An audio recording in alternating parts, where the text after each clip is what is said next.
Paramashivoham. Om Nithyananda Paramashivoham. Now, as you're doing the power manifestation, I just wanted to reiterate one thing. See, life works as a feedback system. The signals that you send out to the cosmos is what comes back as your reality. As Swamiji says, the cosmos is a big tathastu. Life is a big so be it. Now, when you're doing the power manifestation, as I was saying, when you're looking at the object, when you're thinking, oh, is the object moving? Can you make the object move? Make the object move. Make the object move. Again, you're coming back to matter because subtly you are re-emphasizing the fact that there is an object and there's you. But when you hold the space of my will now manifest, I am going to enjoy Paramashiva and sit in that unclutched space, feeling connection, chanting the Mahavakya, knowing within your deepest being, just with that will, that I am Paramashiva. Everything in this cosmos functions as per my will. Then the cosmos, that larger you which you have not yet identified as you, sends back the signal Tathastu and makes that as your reality. See, every time a thought comes up of matter, is it moving? Will I manifest? Then that's what gets emphasized. The part of matter gets emphasized.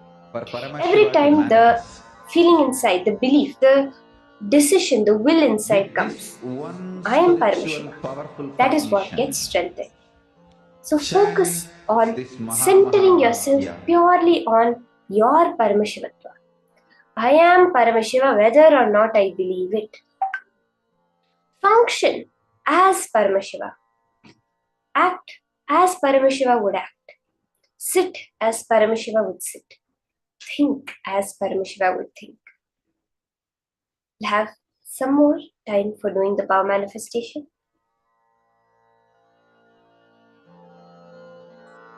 Mahavagya, spiritual lullaby for samadhi, and Suprabhatam, wake up call, wake up song for Paramashiva, for Paramashiva to manifest.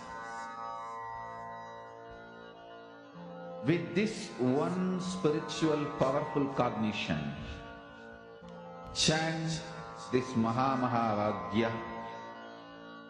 Om Nithyananda Paramashivoham. Om Nithyananda Paramashivoham. Om Nithyananda Paramashivoham.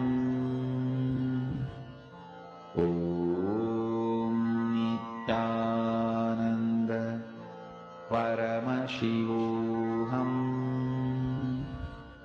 Om Nithyananda Paramashivoham. Om Nithyananda Paramashivoham.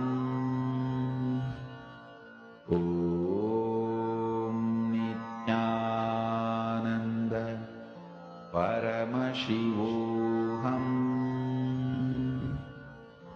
Om Nithyananda Paramashivoham. Om Nithyananda Paramashivoham. Om Nithyananda Paramashivoham. Om Nithyananda Paramashivoham.